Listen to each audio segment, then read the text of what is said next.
कभी आपने किसी मूषक को देखा है? उसे सदैव कुछ न कुछ चाहिए होता है, कुतरता रहता है दिन भर रात भर।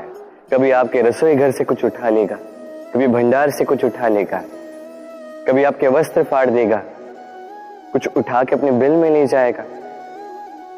किंतु आप देखिए, उसे कभी संतुष्टि नहीं मिलती, उसका पेट कभी नहीं भरता। इसी के विपरीत होती है नदी। किसी से कुछ नहीं चुराती, केवल बांटती है।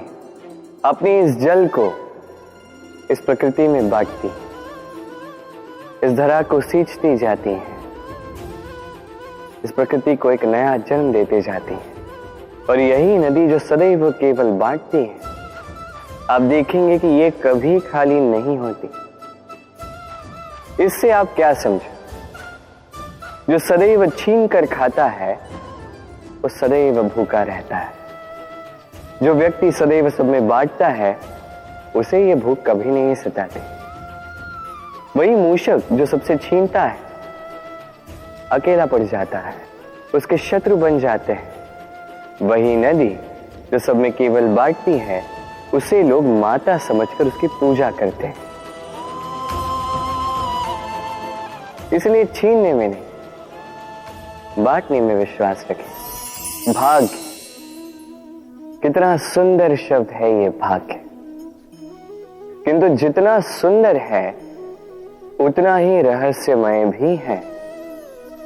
कब क्या हो जाए कोई नहीं जानता। लोग कहते हैं कि भाग्य में जो लिखा है उससे अधिक कुछ नहीं मिलता, उससे कम भी कुछ नहीं मिलता। नियति की जो लिखी है वो कभी नहीं मिटती।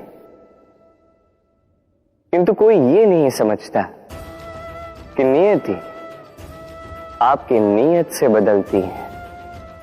यदि आप शुभ विचार रखेंगे, शुभ कर्म करेंगे, तो नियति आपके साथ अशुभ होने ही नहीं देगी। कभी आकाश में पंछी को देखिए, वो कभी भी भाग्य पर निर्भर नहीं रहता। चाहे कितना भी तूफान आए, कैसी भी हवा चले, घूमता है एक एक तिनका उठाकर। अपना सौभाग्य, अपना घर स्वयं बनाता है, अपनी संतान को अस्तित्व में लाता है, उसका पालन पोषण करता है, उसे उड़ना सिखाता है। भाग्य पर निर्भर कभी नहीं रहता। और यही बात हमें भी तो सीखनी है। स्मरण रखिएगा, आपका भाग्य कोई लिखी हुई नियति नहीं है। आपका भाग्य वो सत्य है जो दिन प्रतिदिन आप स्वयं लिखते हैं। कुछ अपने परिश्रम से, कुछ आपकी नीयत से। सुरक्षा व्यक्ति के लिए आवश्यक होती है, किंतु यही व्यक्ति की सबसे बड़ी शत्रु भी होती है। कैसे? सोचिए, एक व्यक्ति जब सुरक्षित वातावरण में होता है तब उसमें आलस आ जाता है। वो जानता है कि ना मुझे भविष्य के लिए कुछ करना है, ना आज के लिए कुछ करना है, केवल जीवन जीना है। इस सुरक्षा चक्र से बाहर निकलना अति आवश्यक है। सोचिए, पंछी जो अपनी संतान को जन्म देता है, कुछ समय के पश्चात उसे घोंसले से निकाल देता है। क्यों? यदि ऐसा नहीं किया तो वो संतान जीवन जीना सीखेगी ही नहीं।